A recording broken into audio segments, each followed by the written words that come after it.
Olá, meu nome é Alex e no vídeo de hoje eu quero falar sobre adversidades que podem servir de oportunidade para a gente ser mais criativo na nossa vida. Então eu vou falar sobre aqueles momentos que às vezes são desagradáveis, mas que são excelentes oportunidades para a gente exercitar a criatividade. É só uma questão da gente saber como usar isso. Eu quero partir aqui do fato de que somos seres habituais, então os hábitos nos moldam. E o hábito ele vai ser entendido de uma forma bem livre, assim, né? Hábito simplesmente é aquilo que se repete, uma ação que a gente repete inúmeras vezes, né? E esses hábitos, eles podem ser bons ou ruins. Um bom hábito, por exemplo, pode ser escovar os dentes, fazer um esporte, ser uma boa pessoa, mas existem hábitos ruins também, como não escovar os dentes, se atrasar o tempo todo, ou então ter a tendência de maltratar as outras pessoas. Mas independente disso, sendo bons ou ruins, os hábitos geralmente tendem a ser ruins para a criatividade. E é sobre isso que eu quero falar nesse vídeo. Então, se a gente pensar bem, quantos hábitos a gente tem em um dia? Ou então em uma hora, em um minuto? Se a gente parar um pouco para pensar sobre isso, a gente vai ver que a gente tem muitos hábitos. Mas enfim, qual que é o problema? Por que eu estou tratando disso? E o que isso tem a ver com a criatividade? O grande problema do hábito para a criatividade, ele por ser essa repetição, ele se torna automatizado. Então a gente tem uma tendência a automatizar as coisas. Quando elas se tornam habituais, a gente já nem nota mais que elas estão acontecendo. E isso é um grande problema para quem quer ser criativo, quer trabalhar com inovação ou até mesmo é um problema para a nossa vida. Se a gente pensa bem, quando fala assim, nossa, minha vida está no piloto automático, isso nunca é sinal de que as coisas estão indo bem. Outro fator que eu acho interessante aqui, o que eu sempre me lembro disso, é a questão do zumbi, né? Pensando aqui, por exemplo, na série do Walking Dead. O que é um zumbi nessa série? São basicamente pessoas que foram infectadas por um vírus, que morrem e passam a ser reanimadas, né, por esse vírus, enfim, por essa doença, e vivem uma vida totalmente determinada pelo ambiente externo. Então não existe nenhuma intencionalidade ali, né? Os zumbis, eles escutam algum barulho, alguma coisa, eles querem comer e eles querem se alimentar de outros seres humanos, então eles vão atrás dos sons, e, enfim, é um processo de ação e reação. E muitas vezes a nossa vida, dentro de um processo habitual, é um processo de ação e reação também. Esse que é o grande problema. Então a gente vive num mundo em que a gente já nem olha mais para esse mundo porque a gente está simplesmente reagindo a ele, sem nenhuma intenção. E o curioso aqui é que a vida está o tempo todo nos oferecendo possibilidades da gente sair desse automatismo. Mas aí o paradoxal disso tudo é que são justamente aquelas situações que a gente quer evitar a todo custo, porque são situações que fogem ao hábito. E o hábito, ele tem justamente essa característica de fazer a gente, primeiro, esquecer dos processos, mas também da gente se sentir confortável. Anestesiar, basicamente. Então, quando a gente sai do hábito, a gente é forçado novamente a perceber, ir para o desconfortável. E por isso a gente tenta evitar isso a todo custo. E aí eu queria, então,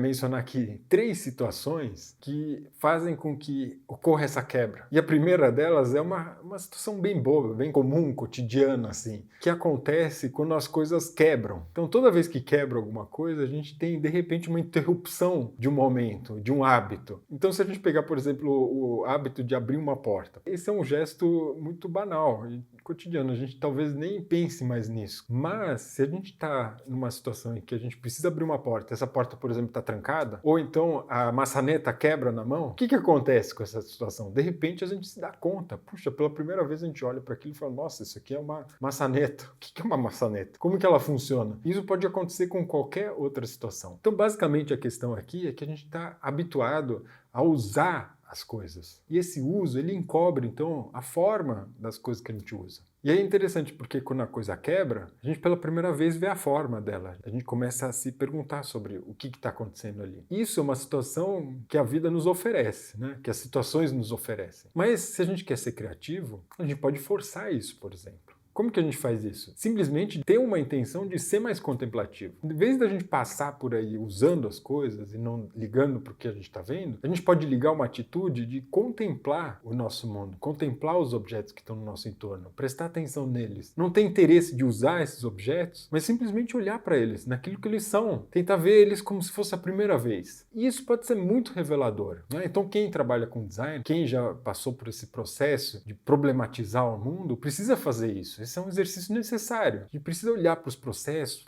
para aquilo que está acontecendo no nosso entorno, para tentar identificar, será que isso aqui está funcionando bem? Será que não está? Mas a gente só consegue fazer isso se a gente se distancia um pouco, se a gente contempla aquilo. Então esse é um método muito interessante da gente se tornar criativo com aquilo que a gente já tem. E se a gente quer elevar isso para um outro nível, aí a gente tem um ótimo lugar para fazer isso, que é simplesmente ver a arte, né? Ir para exposições de arte, ver objetos de arte. O lugar da arte, o espaço da arte pode ser um museu, pode ser fora dele, é um excelente lugar para a gente rever e simplesmente olhar as coisas como elas são, porque a arte ela tem essa capacidade de fazer com que a gente veja como se fosse pela primeira vez as coisas que a gente já não vê mais. Então, se a gente vê, por exemplo, uma obra de arte de Mark Rothko, a gente vai ver o quê? Uma cor, simplesmente cor, a forma pura dela. Então, pela primeira vez, talvez, vendo um quadro dele, a gente se dê conta, puxa, isso é vermelho. Ou então, um Red Maze de Marcel Duchamp, uma roda de bicicleta, um urinol. Então isso que é o interessante da arte, porque ela consegue retirar, né, então objetos de um determinado contexto habitual e retransformar esse contexto, colocar em outro contexto esses objetos e fazer com que a gente veja eles de forma diferente. Então muitas das obras de arte elas não são instalações, mas elas são desinstalações, e é isso que é forte nelas. E a gente chega numa segunda oportunidade que a vida nos oferece para a gente romper com esse automatismo, que é a restrição de algumas coisas, por incrível que pareça, né? Restringir ou então impedir que a gente faça as coisas de uma determinada maneira e não de outra, faz com que a gente também tenha esse momento de clareza sobre os hábitos. Por exemplo, se a gente tem algum problema de saúde, né, e a gente precisa fazer uma dieta restritiva, a gente não pode comer tal coisa, ou então a gente não pode beber tal líquido, ou então mesmo quando a gente se machuca, a gente não pode mexer um dedo, uma mão, um braço, uma perna, enfim. Qualquer uma dessas interferências faz com que aquilo que a gente costuma fazer habitualmente tem que ser repensado em função daquela restrição. E muitas vezes isso mexe com toda a rotina que a gente tem durante um dia. Todos de vocês vão se lembrar de algum momento em que isso aconteceu. Pense uma vez como isso mudou toda a nossa percepção em relação ao nosso próprio dia a dia. Mas como isso são situações que meio que são impostas, a gente muitas vezes não reconhece isso como uma possibilidade da gente olhar para as coisas de novo, fora do nosso hábito, né? Então, como a gente está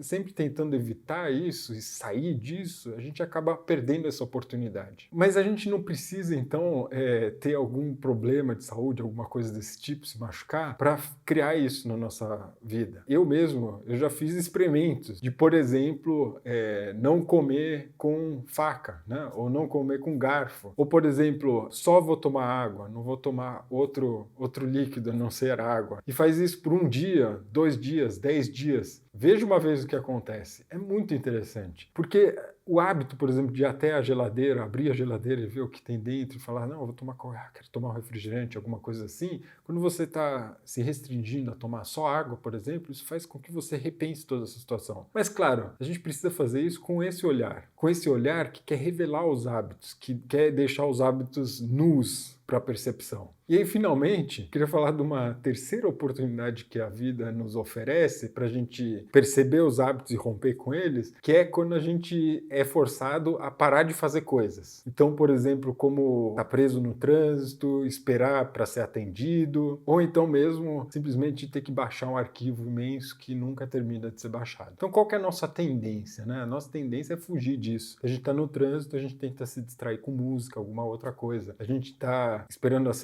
para ser atendido, a gente está lendo uma revista, ou então está distraído pelo celular, né? Ou então a gente está baixando um arquivo e está fazendo 1000 outras coisas ao mesmo tempo. Então, claro, a gente está evitando essas situações que podem levar ao tédio. Mas e se a gente olhasse para isso com outra perspectiva e percebesse isso como uma grande oportunidade para, por exemplo, a gente quebrar o hábito de sempre ter que fazer alguma coisa? E aí, de novo, a gente pode tomar uma atitude intencional da gente se forçar ao tédio, por exemplo, de simplesmente não fazer nada. Então, tenta fazer isso uma vez. Pega assim, faz 5 minutos, eu não vou fazer absolutamente nada e veja o que acontece. Depois 10 minutos, meia hora, 1 hora, eu não vou fazer absolutamente nada. E eu vou deixar com que esse fazer nada se torne realmente insuportável. E aí você vai perceber que uma série de questões vão acontecer ali, os hábitos, tudo aquilo que a gente tem vontade de fazer e fugir dessa situação vão se revelar ali. Então é basicamente isso. Então parece que é uma sessão de tortura que eu estou propondo aqui, mas não, são formas da gente romper com os hábitos. hábitos. E como eu disse aqui, qual é o problema do hábito? O problema do hábito é que ele torna tudo automático. Então a gente entra num piloto automático e a gente para de perceber as coisas que estão no nosso entorno. Então, para a gente se tornar mais criativo, a gente precisa tomar uma atitude de querer ser mais criativo. É isso que eu quero dizer aqui, né? Então tudo isso que eu estava sugerindo são basicamente atitudes.